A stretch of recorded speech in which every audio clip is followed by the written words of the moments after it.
Hello friends, this is Kevin aka K-Man1 coming at you with another episode of Sly 2 Band of Thieves. Was about to say the first game's title, but then I realized I wasn't still playing that game. In the last episode, we saw the prologue and found out that some other mysterious gang had stolen all the clockwork parts. And in this episode, first, this is just like the episode menu. We don't get a hub area like with the hideout in Sly 1, unfortunately, but we do get this menu, and so I'm just going to show it this once, and it's not super important to show for every single new area, so let's just go ahead and jump into episode 1.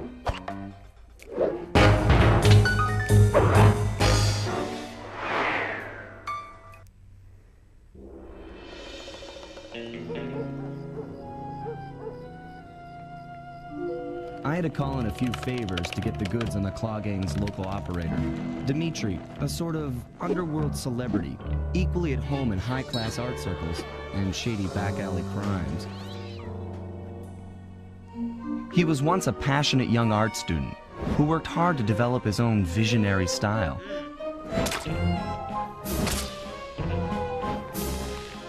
Unfortunately, the art world wasn't quite ready for his kinetic aesthetic. So he gave them what they wanted and started forging old masterpieces. His way of punishing those with bad taste. Dmitri now runs a nightclub on the west side. The thumping music, colorful light shows, and a hint of danger lure in chic young patrons from far and wide. And it's here, hidden somewhere, where we'll find the clockwork tail feathers. What Dmitri plans to do with the clockwork part is beyond me, but those plans end tonight.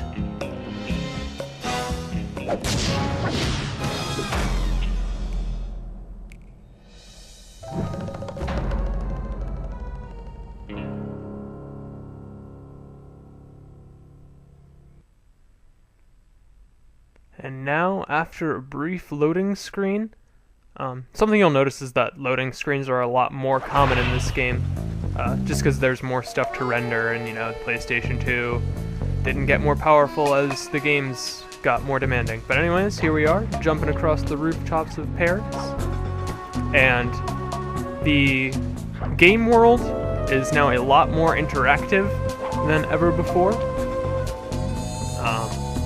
and so we'll get into kind of what I mean.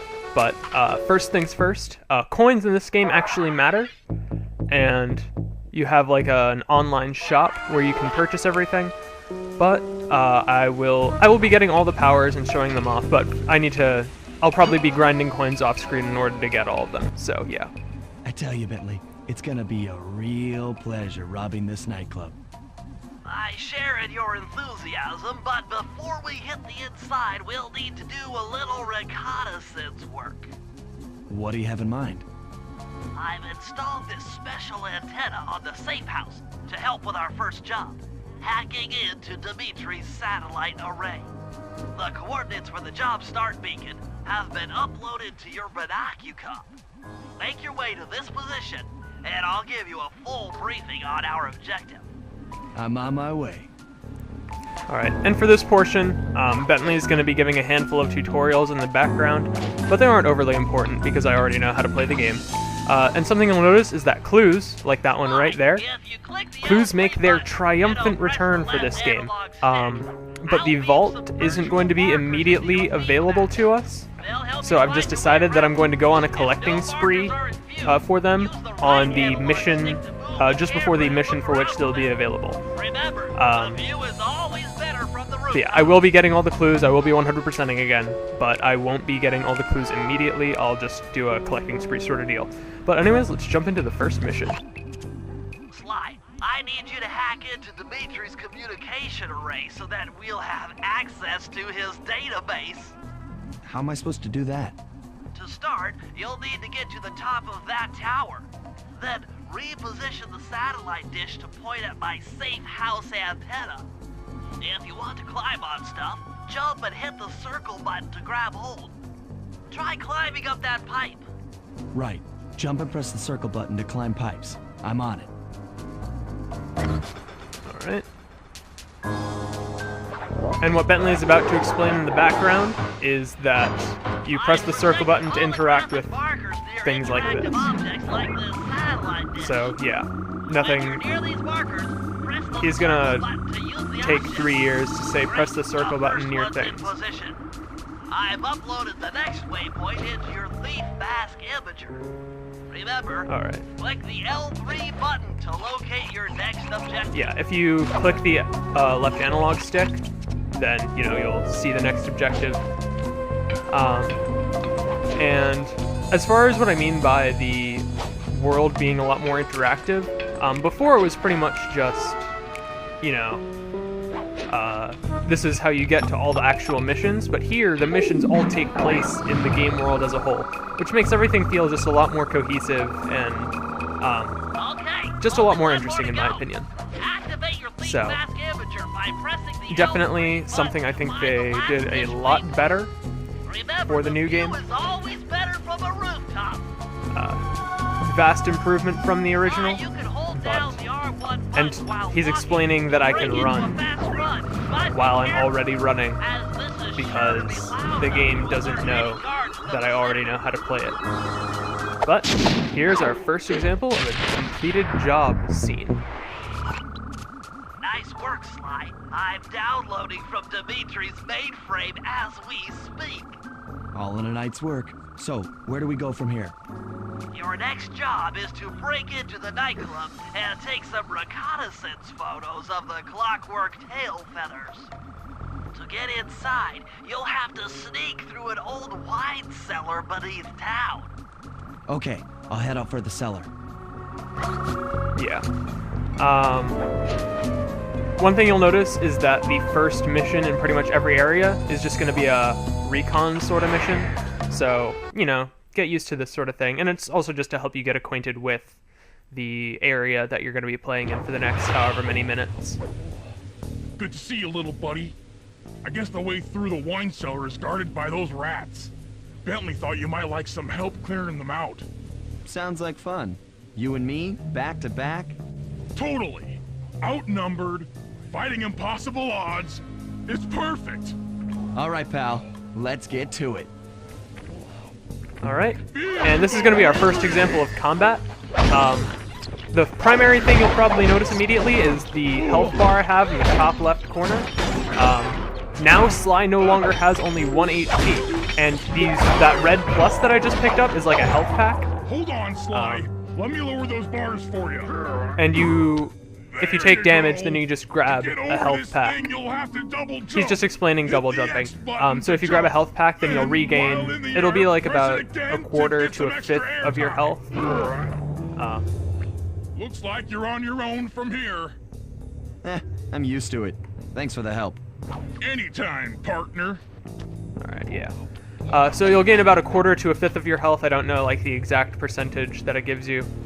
Sly, but yeah. in order to get past these lasers, you can crawl by hitting you the need circle to button crawl is what under he's that saying. table. To do that, And get near the then table and press.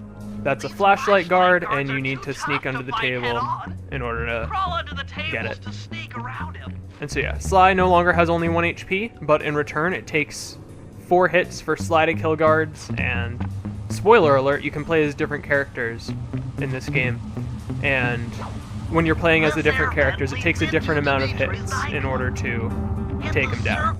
So pretty basic combat stuff. Every character has some different moves that make fighting a little bit different for all of them. Sly, for example, has the sneaking takedown move that he can use like that. You just press triangle square. Yeah, and like Bentley just said, it only works when they haven't seen you. So it makes for a really good stealth takedown move, but I don't know if he explained it, but it makes a lot of noise, so if there are nearby guards, then yeah, the move makes a lot of noise, and so nearby guards will hear it if you use it. So you can usually only use it on one guard if they're in a big crowd, and then you'll have to fight the rest of them head on. So yeah. Like I said, it takes 4 hits for Sly to kill guards. But nothing really out of the ordinary from there. And here we crawl through the air vent. and we're introducing ourselves to another area. And this is going to be a new mechanic that Bentley's going to take 3 years to explain, but basically we can use our binocucom to take recon photos.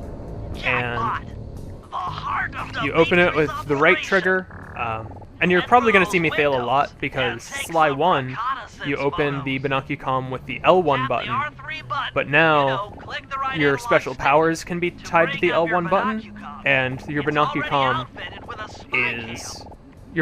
is on the right trigger. So you can zoom and pan and all that kind of stuff, and then once he finally gives me the chance, I can just show you how to take a photo normally. So you just zoom in, and when the icon looks like that and it puts a little text underneath, you just press the R1 button and it takes a photo for you. So and then we're just going to be taking all the different photos. Ingenious! Dmitri's using the clockwork tail feathers as printing plates. Given their rare alloy, they'll never wear out. Unlimited forged money. And get used to recon photos, because you will be taking a lot of them this game. That's our target. Dmitri, professional lounge lizard and international forger. That should do it, Sly. Head back to the safe house and we'll cook up a plan of attack.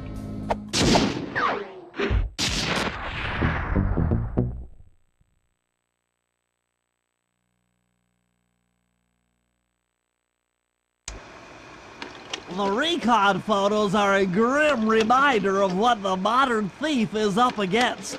Spotlights, stepped-up patrols. The sum of it all renders a direct assault impossible.